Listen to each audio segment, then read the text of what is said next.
Let's look at common medications for high blood pressure. People could be on one of these, they could be on more than one of these, depending on the type of blood pressure that they have. It's people often don't know. So if you ask someone, are you taking a beta blocker? They don't know. They may have to bring that in. They'll tell you, oh, I take a yellow pill or I take a white pill. Well, what is it? So we have to know what are some of the medications that they're taking. Beta blockers, usually the OL or AL are the drug names. They reduce cardiac output. That's Q, if you don't remember from physiology. They lower heart rate. They lower the force of the heart contraction. Beta blockers, remember from the previous class, are also used in heart failure. So they can help the heart be a little bit more efficient. So beta blockers are common. They do lower heart rate at rest and exercise, but they are very commonly used medications. Calcium channel blockers. They reduce cardiac output by blocking the contractile force of the ventricles. Calcium channel blockers are often used with secondary hypertension, and some of you know my former little aging cat.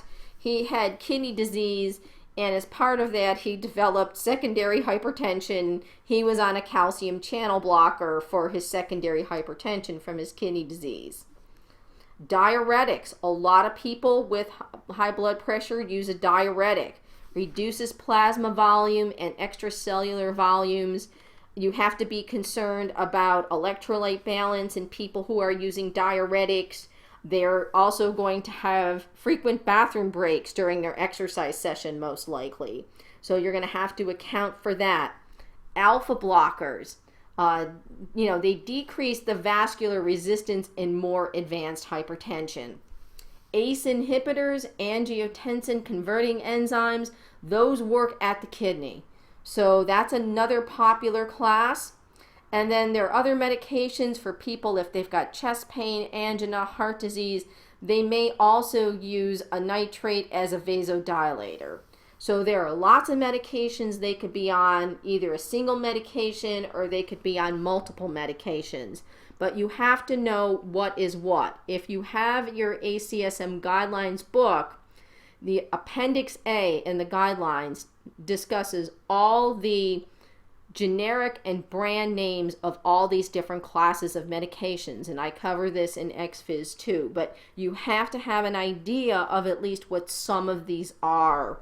I mean, just, not only for the test, but in general with working with clients. And so blood pressure responses and medications, they all affect, there are different medications on exercise.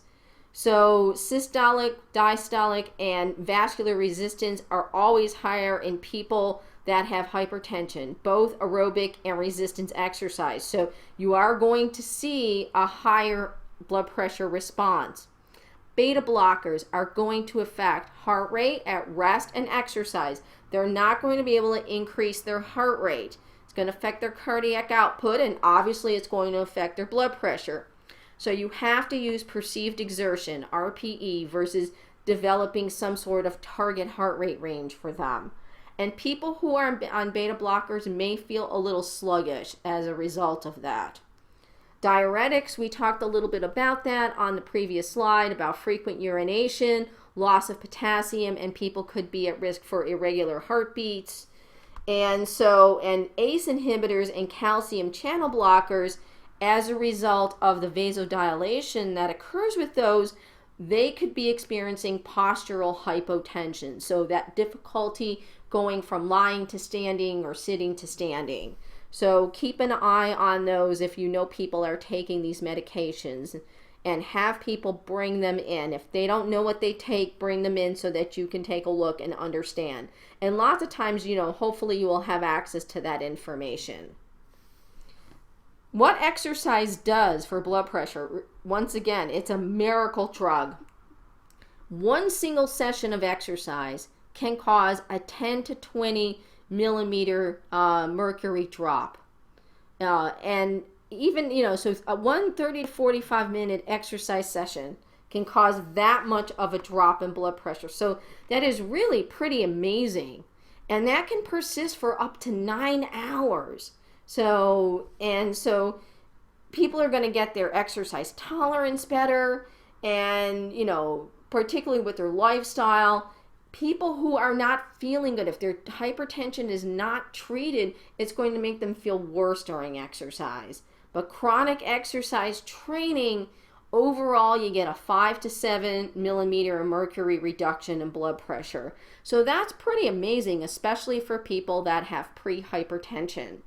You know, so some people have wondered, researchers, is it a chronic adaptation that happens with exercise training, or is it simply just an accumulation of all these short-term acute effects that cause hypertension to go down?